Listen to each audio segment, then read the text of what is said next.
السلام عليكم ورحمة الله وبركاته. في عام 2009 استضاف شنودة الإعلامي عمرو أديب واتفتح موضوع زكريا بطرس، وليه لم يتم إعلان كنسي بأن زكريا بطرس ده شخص بيهين الإسلام وأن الكنيسة ضده، وقال له بلاش شلحه. للعلم طبعا أن زكريا بطرس إلى وقتنا هذا في سنة 2020 لم يتم شلحه يعني تجريده من ملابسه معروفة مش محتاجة، يعني طبعا ملابسه اللي هي بتاعت الكهنوت، يعني ما يكونش كاهن. وكان رد شنودة وقتها: سمعت بعض الحاجات وبعدين كان بيقول أنا بتساءل وألجأ للشيوخ المسلمين الأفاضل يردوا علي، فأصبح في حوار بينه وبين شيوخ مسلمين يردوا عليه. دي مسألة حوار، لكن أنا أحشر نفسي في الوسط. ومن 2009 واحنا بدأنا وعملنا قنوات وفيديوهات ولقاءات في التلفزيون للرد على شبهات زكريا بطرس بحسب طلب شنودة وقتها. وبدأ الكثير من الإخوة في دراسة ما يعتقد به زكريا بطرس. بقالنا دلوقتي 11 سنة قايمين قاعدين على قفاه، ومن يومها وأنا بعتبر إن زكريا بطرس ده ميت. وميت هنا يعني ملوش وجود حقيقي، يعني الكل وقتها حط عليه، من أول فضيلة الشيخ محمد الزغبي لما عمل برنامج أضواء وأصداء في 9 حلقات وتوقف بعدها زكريا بطرس، لأن اتعرف إن في أفاضل هيطلعوا ياكلوا زكريا بطرس ويفحموه ويكشفوا حقيقته وحقيقة اعتقاده قدام الناس، فقال لك يبقى نشيله أفضل. ومن ساعتها وأنا بعتبره إن هو ميت. وعايز أقول لك ان القمص زكريا بطرس ده شخص مش كان بيسيء للاسلام وللنبي صلى الله عليه وسلم وللمسلمين، لا ده كمان اساء للكنيسه الارثوذكسيه وللمسيحيه بشكل عام. ومش هكذب لو قلت ان اكثر شخص اعاد الضرر ليهم كلهم هو زكريا ده. وبسبب كلام زكريا ومساندة الكنيسة ليه بالشكل ده خرج للمسلمين أجيال بترد شبهات زكريا بطرس. ومن السفه اللي قالوا زكريا بطرس وأظهروا جيل المسلمين ده للمسلمين وللنصارى وقتها فيديو لزكريا بطرس نفسه أيام ما كان في مصر لسه. ولك أن تتخيل إن اللي كان بيهاجم الإسلام ليل ونهار وشنودة يقول لك ده حوار وخليهم يردوا، هو نفسه كان طالع بيقول أن الله عز وجل خالق السماء والأرض. جه يعقوب النبي صلى الله عليه وسلم وصرعه ملاكمة، أيوة زي ما سمعتها. يعقوب في اعتقاده كان دخل مصارعة مع الله. تعال نشوف. أبونا يعقوب صارع مع الله لحد الله حتى الفتح ظهر ملاك يقول له لا مش حكيمك لحد ما تبارك يا يعقوب سيبني. يقول له لا بس شوف لك صورتك الآتية حكاية سيبني ديت مش حكيمك تباركني أزيد ما تباركنيش أنا معصب فيك مش حكيمك. يقول له يا يعقوب ما تجيش كده. يقول له شوف يا رب أنا راجل أهبل ولا صدنا على قد علمك في الأرض اضرب حسبتنا كسر موت شوف صارع مع الله وهرب. طبعا هو بيستند في بعض كلامه مش كله للقصة اللي وردت في سفر التكوين اللي هي في كتابه اللي بيعتقد ان هو وحي من الله، سفر التكوين الإصحاح 32، يعني ليه سند والمفروض ان هو وحي من الله. طب ايه مختصر القصة؟ ان يعقوب النبي عايز بركة، انا ماليش دعوة عايز بركة، فلقى ربنا سبحانه وتعالى وحاشاه فمسك فيه ودخل معاه في مصارعة وفضل ماسك فيه عشان ياخد البركة، فالله مش قادر عليه فبيقول له يا يعقوب سيبني. يقول له يا يعقوب ما تجيش كده. يقول له شوف يا رب انا راجل اهبل ولا صدنا على قد فيعقوب بحسب كلام زكريا بيقول له شوف يا رب، استغفر الله العظيم يا رب، انا راجل اهبل ومش هسيبك الا لما تباركني. زكريا بطرس ده اعتقاده، والقصة والطريقة من زكريا بطرس يعني منتهى الاستخفاف بقدر الله سبحانه وتعالى، وهو بيقول شوف يا رب انا راجل اهبل ومش هسيبك الا لما تباركني. ووقتها قلنا يعني شخص بينظر الى الله سبحانه وتعالى بالنظره دي مش مطلوب منه ان هو يحترم الاسلام، يعني اذا كان هو مش بيحترم الاله اللي بيسجد له ويعبده فطبيعي جدا ان هو لا يحترم الاسلام ولا يحترم النبي محمد صلى الله عليه وسلم. هو اصلا مش بيحترم انبياء نفسهم اللي هو مؤمن بيهم، هيحترم النبي صلى الله عليه وسلم؟ طبعا لا. وصدق فيهم قول الله سبحانه وتعالى وما قدر الله حق قدره. زكريا بطرس بيعتقد ان الاله بتاعه مسلوب الارادة، بيتاخد بالعافية، اللي هو واحد مسكه في الشارع تعالى بص انا مش هسيبك الا لما تباركني، عليا مش عارف ايه مش هسيبك، باركني واسيبك. يعقوب صرعه مش هيسيبه غير لما يباركه بالعافية، ده اعتقاده. فالخالق في اعتقاد زكريا بطرس بيخضع للمخلوق ويباركه تحت الإكراه، زيه زي الاعتقاد ان هو اتصلب غصب عنه وكان بيقول إلي لماذا تركتني على الصليب، وقعد يناجي الرب ان هو ينقذه والرب تركه يتصلب مع ان هو نفسه اللي مصلوب. بس ما علينا. حوار تاني عمله زكريا بطرس لما قال إن الله سبحانه وتعالى موجود في البراز والأماكن النجسة وداخل المصران الغليظ للإنسان. تعالوا نسمع التسجيل الصوتي. هل يوجد مكان يخلو من وجود الله؟ في مكان في الدنيا يخلو من وجود ربنا؟ الله موجود في كل مكان. وإلا لو الحمامات ما فيهاش ربنا أصبح ربنا إيه؟ محدود. ما بقاش غير محدود بقى. غير محدود يعني موجود في كل حته. لكن نقدر نقول ايه؟ الكابينيهات دي ما فيهاش ربنا. مين قال؟ الله موجود في كل مكان. الله وجوده في اي مكان يقدسه ولا يتاثر به سلبا. مش كده؟ طيب واحد دخل الحمام، ربنا موجود في الحمام ولا مش موجود؟ 100% موجود. وموجود في الحمام بيعمل ايه في الحمام؟ بيقدسه. ده مكان مقدس. صح؟ طب ينفع بقى الواحد يصلي وياخد خلوته في الحمام ولا ده ما يصحش؟ اضرب لك سؤال تاني. ادي لك تشبيه تاني. ربنا في قلوبنا ولا مش في قلوبنا؟ وفي اجسادنا ولا مش في اجسادنا؟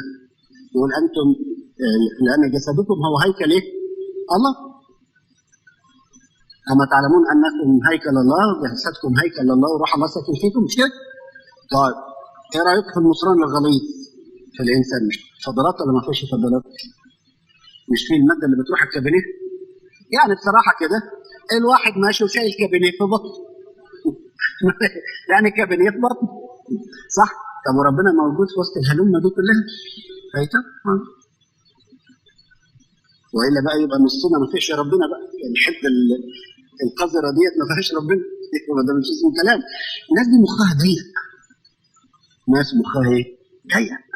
زكريا بطرس في الفيديو ده بيستمر في إهانة إلهه لما يقول إن الإله بتاعه موجود في، أنا آسف في اللفظ، هو قال كده في الكبانيه. يعني إنسان قذر وبيتطاول على الله سبحانه وتعالى. خلي بالكم إن البعض بيقول إن الله موجود في كل مكان، لكن مش بيقعد يحدد بالطريقة دي أبدا. بيتركوا الأمر مفتوح، يعني ما يحددش، لأنهم بيخافوا يتكلموا في حاجة زي كده فيها إساءة لله سبحانه وتعالى. لكن طبعا زكريا بطرس بالنسبة له يعني هؤلاء سيحاربون الخروف والخروف يغلبهم، ده نص كتابه لأنه رب الأرباب. فعادي جدا لما يقول كده.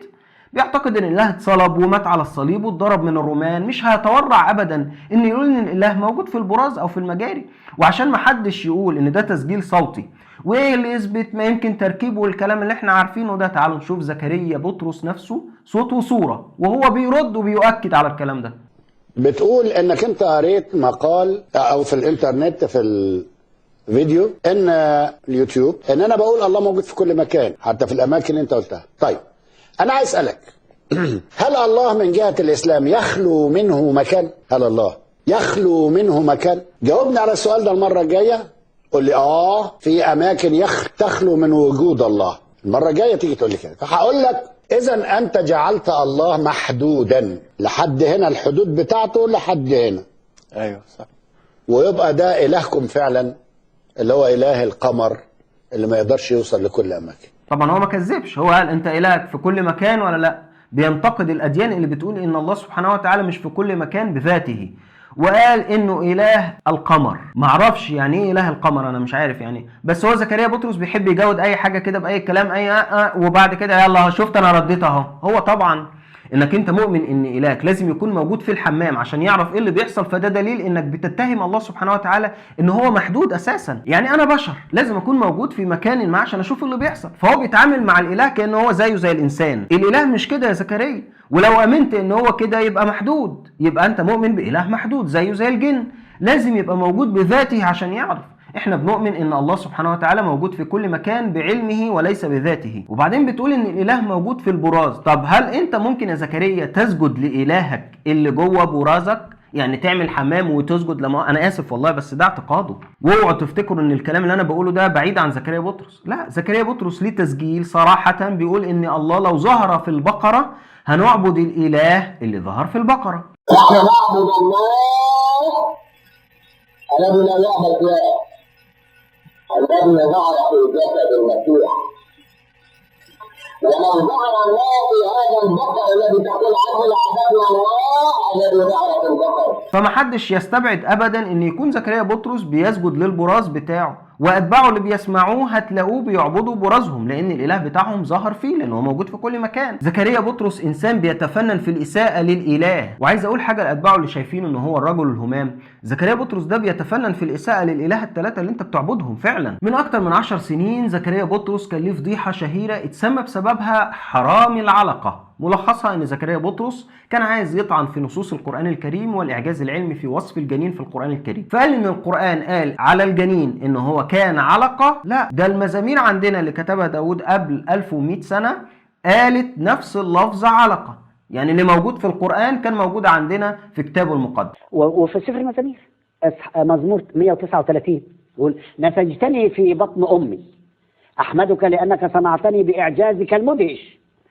لم تختفي عنك عظامي حينما صنعت في الرحم، أبدعتني هناك في الخفاء، رأتني عيناك علقة وجنينا، وقبل أن تخلق أعضائي كتبت في سفرك. وكان داود النبي قبل محمد ب1100 سنة. ده الكتاب المقدس.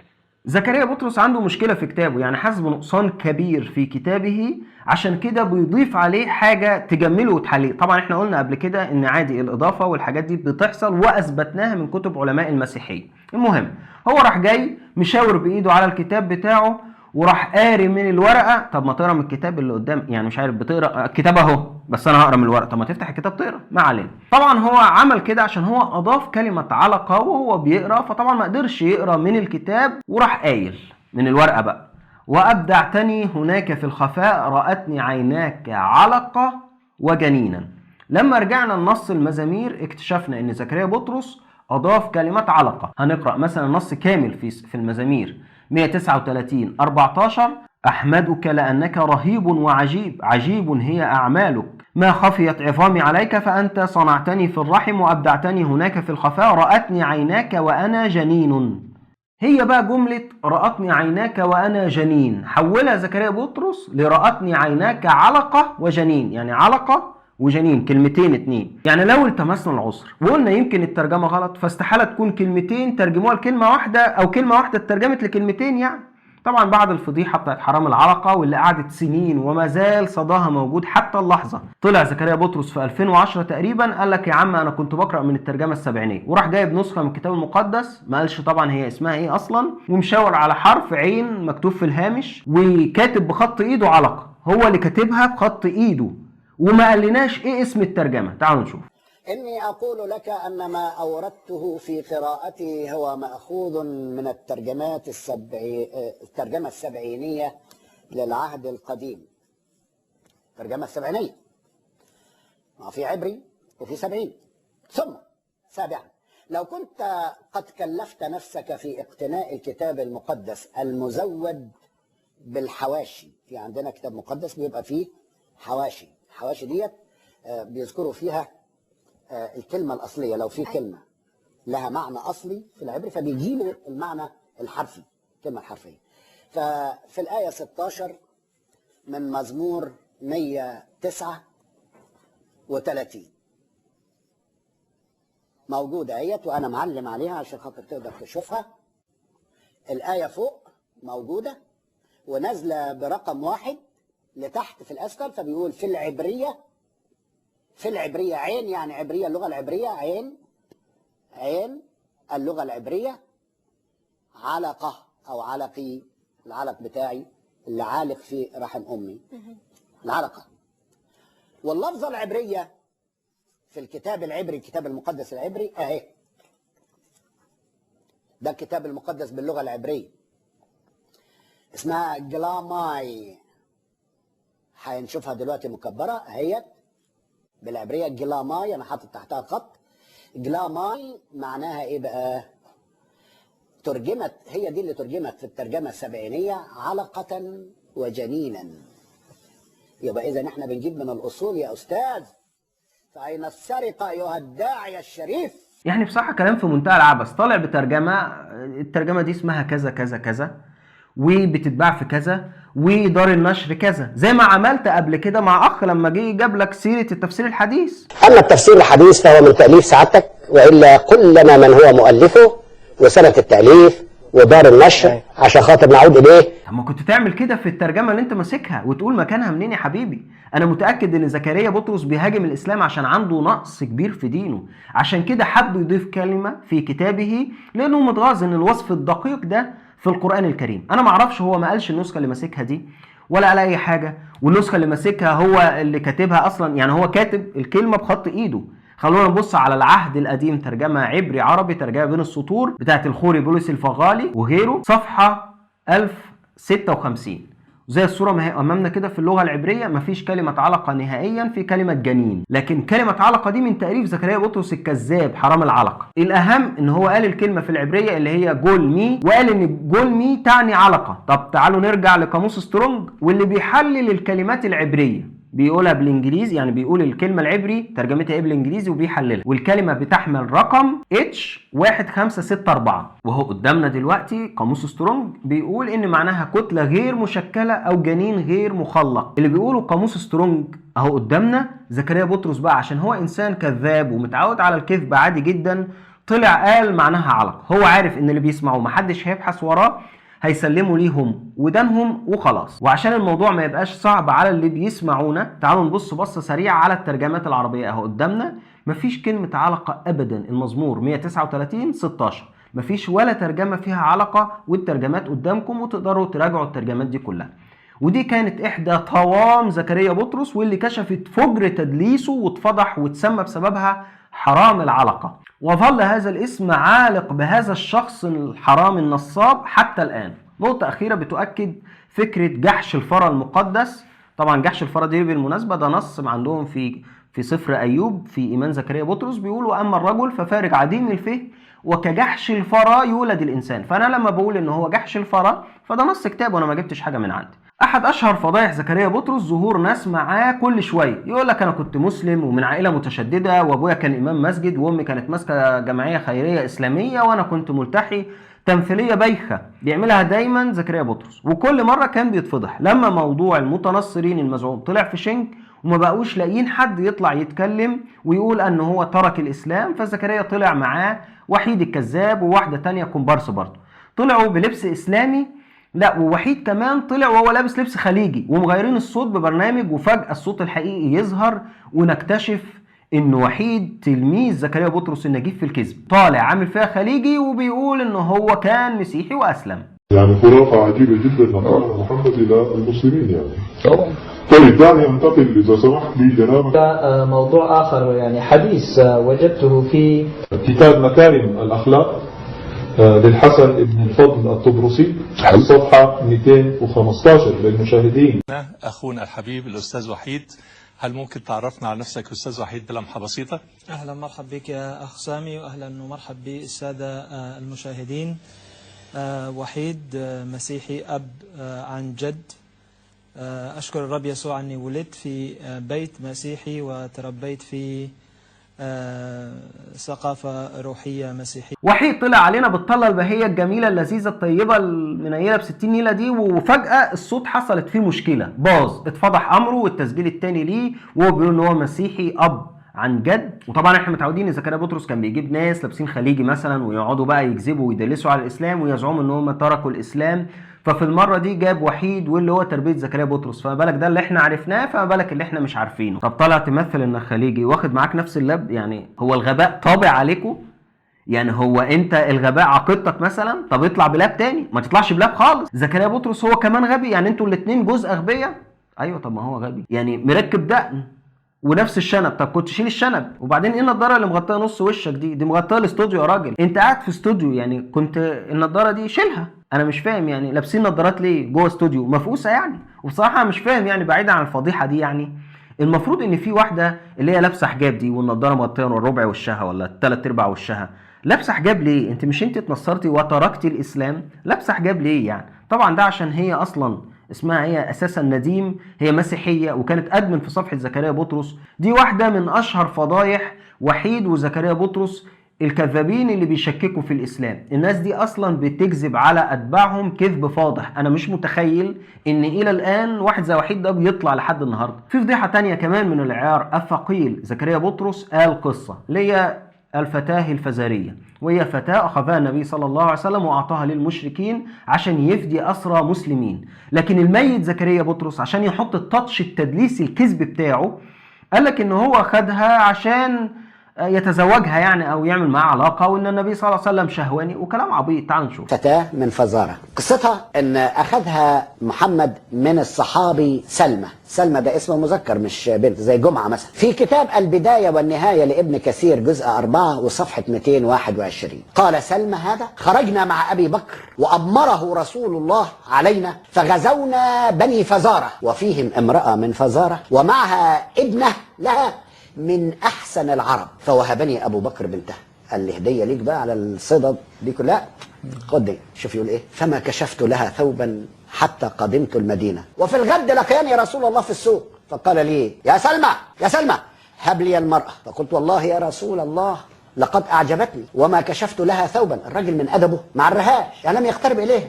فسكت رسول الله وتركني حتى إذا كان من الغد لقياني رسول الله في السوق. مش عارف رسول الله بيروح السوق يعمل ايه، انا مش فاهم. المهم فقال: يا سلمى هب لي المرأة لله أبوك. يا كده يا تعتبر أبوك في ذمة الله يعني هقتله لك وبما فيها يعني هقتلك كمان. عشان كده يقول لك: فقلت يا رسول الله والله ما كشفت لها ثوبا وها هي يا رسول الله لك. ادي الجواري اللي هو يعني خدهم.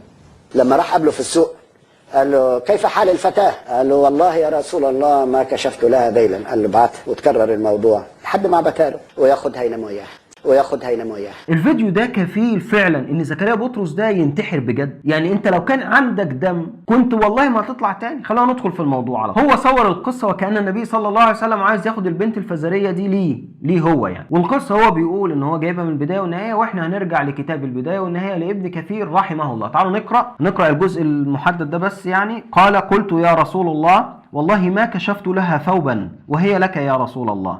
قال: بعث بها رسول الله صلى الله عليه وسلم إلى بيته بقى؟ لا، إلى أهل مكة. طب ليه؟ وفي أيديهم أسارى من المسلمين ففداهم رسول الله صلى الله عليه وسلم بتلك المرأة.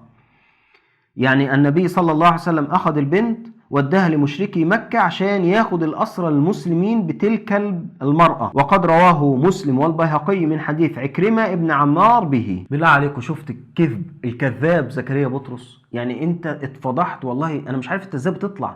يعني النبي صلى الله عليه وسلم ما كانش واخدها لنفسه يا كذاب. كرر الموضوع لحد ما بكاله وياخدها ينام وياها وياخدها ينام وياها. ايه يا راجل انت مفضوح والله. عيب على سنك ان يكون حد عنده 85 سنة ولسه بتكذب ومفضوح كده. النبي صلى الله عليه وسلم كان واخدها عشان يفدي بيها المسلمين، عشان يوديها لأهلها المشركين ويجيب بيها المسلمين اللي اتاخدوا أسرى. يعني زي ما بنقول كده تبادل الأسرى. لكن زكريا بطرس عشان راجل نجس صور الموضوع كده. يمكن يكون هو بيعمل كده ففاكر الناس كلها زيه، خصوصا ان يعني ربنا يلطف بينا. يعني موضوع السكرتيرة معروف، السكرتيرة بتاعته، فأكيد هيكون في تفكيره النجس كده. وبعدين بيقول: من الصحابي سلمى. سلمى ده اسمه مذكر مش بنت زي جمعة مثلا. سلمى زي جمعة؟ يا حبيبي ما تقرا التشكيل. الراجل اسمه سلمة رضي الله عنه. سين فتحة سا، لام فتحة لا، ميم فتحة ما، سلمة. لا وبيقول كمان: هب لي المرأة لله أبوك. هدده كده يا تعتبر أبوك في ذمة الله يعني هقتله لك وبما فيها يعني هقتلك كمان. قولوا ربنا. يعني انت مش عارف شيء اساسا. كلمة لله ابوك دي مدح مش تهديد. انما احنا بنتعامل مع انسان بيقول عنه كتاب: وكجحش الفرى يولد الانسان في ايوب 11-12. لسان العرب نفسه بيقول لله ابوك في معرض المدح والتعجب، اي ابوك لله خالصا حيث انجب بك واتى بمثلك. فلك ان تتخيل ان النبي صلى الله عليه وسلم بيمدح صحابي بكلمة هو يحولها لتهديد وقتل بأداء تمثيلي بايخ قذر والله مليء أي 30 لازمة. وحتى لما حب يستظرف فبيقول لك: أنا مش عارف رسول الله بيروح السوق يعمل إيه. لقياني رسول الله في السوق. مش عارف رسول الله بيروح السوق يعمل إيه، أنا مش فاهم. رسول الله صلى الله عليه وسلم بشر بينزل الأسواق، وده على فكرة نفس سؤال المشركين. فكون إن الرسل بتنزل الأسواق فده شيء طبيعي. لكن اللي مش شيء طبيعي واللي الأفضل تسأل فيه ان اله بينزل الشارع يتضرب ويتصلب ويبصق على وجهه ويتلعب عليه سلطح، ده بنص كتابه. هو ده اللي ممكن تسأله ويكون سؤال يعني ليه فايدة. لكن انت وعباد الاصنام اللي هم مشركي مكة عشان قريبين من بعض في الاعتقاد فطبيعي تقول زيهم. نضع توبتنا امام الله حتى يتقبلنا وينجينا من الغضب الآتي آمين.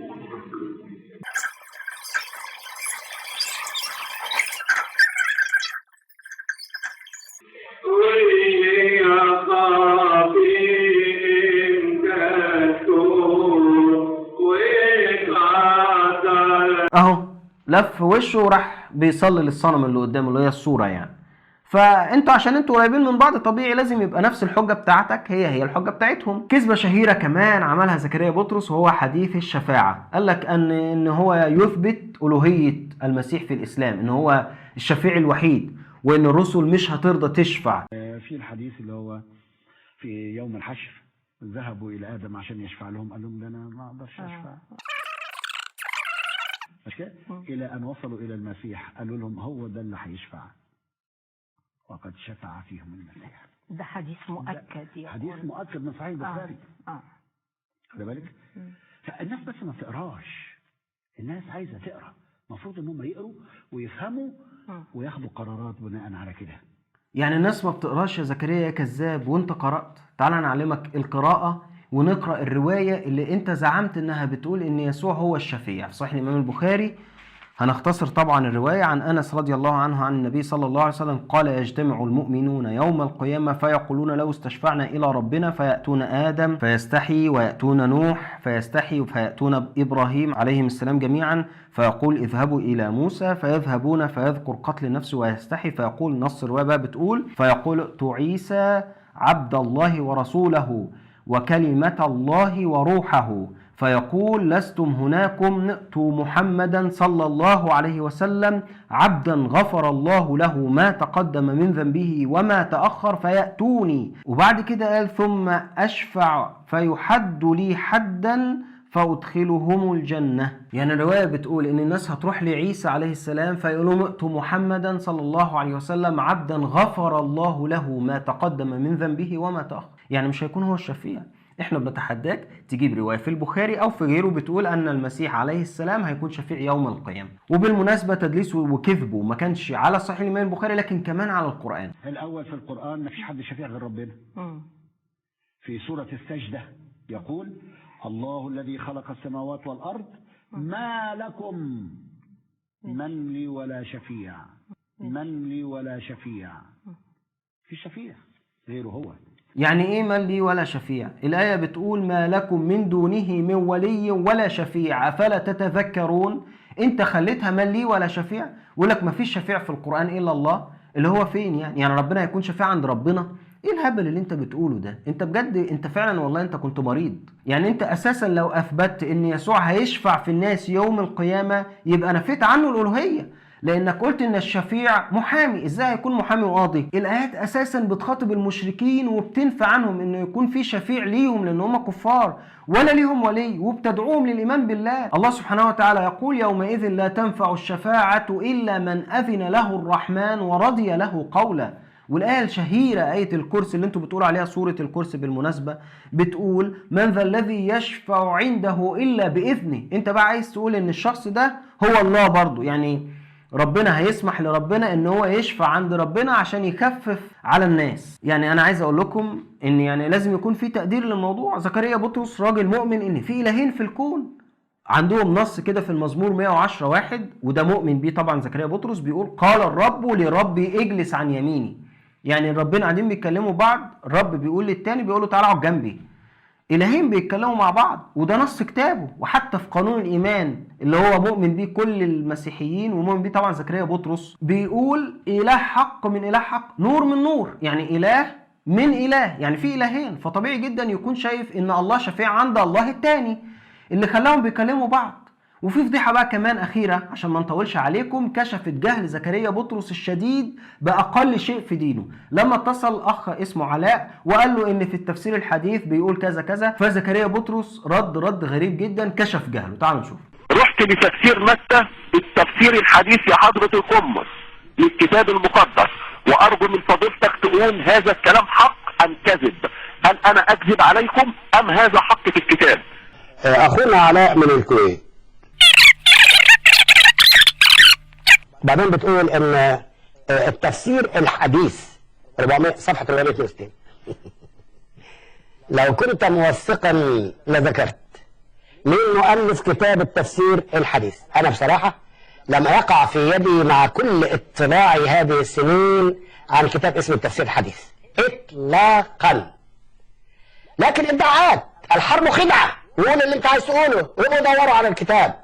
لم يوجد يا ابني، لان انا من سنه 1950 باحث في اعماق الاديان، يعني ليا 59 سنه ابحث واقرا، ما فيش حاجه على وش الارض ما قريتهاش في ال 59 سنه دول.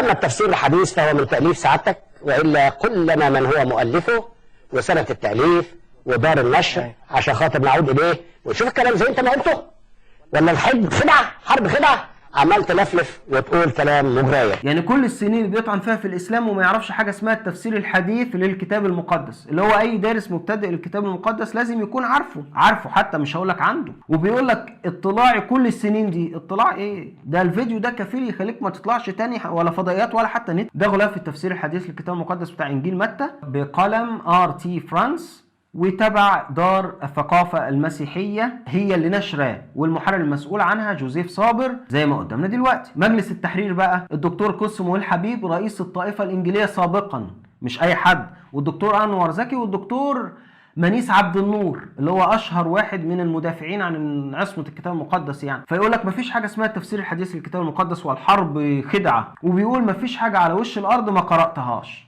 هو الكلام بفلوس، الكلام ببلاش، لكن وقت الجد ولما الراجل يقولك تفسير تلاقي نفسك ينطبق عليك نص كتابك المقدس. وكجحش الفرى يولد الإنسان يا زكريا، وكجحش الفرى. في نهاية الفيديو عايز أقولك أنا بعتبر زكريا بطرس ميت من أيام برنامج الشيخ محمد الزغبي. 9 حلقات بس كانت كفيلة لطردك من قناة الحياة، لأنهم عرفوا فعليا إن أنت هتقلب الدنيا عليهم. شيخ كبير زي ده وطالع بينفخك، بصراحة نفخك فعلا، تم فتحك وفتح كذبك. وبعدها القنوات اللي فتحت بقى كمان لكشف كذبك، قناة الدعوة طبعا كانت موجودة من قبلها، قناة مكافح الشبهات، وايضا قناة المخلص، وفتح كمان بعدها قناة البينة. كل القنوات طبعا اخوة كتيرة واخوة افاضل كلهم بيردوا على المنصرين امثالك. لو سمعت الجملة اللي انا قلتها دي فانا احب اشكرك على متابعة الحلقة، كانت كلها كذورات زكريا بطرس. واتمنى تعمل لايك لو عجبك الفيديو، وتنشر رابط الحلقة على صفحتك عشان الكل يبقى عارف حقيقة هذا الشتام الطعان. أشوفكم على خير، والسلام عليكم ورحمة الله وبركاته.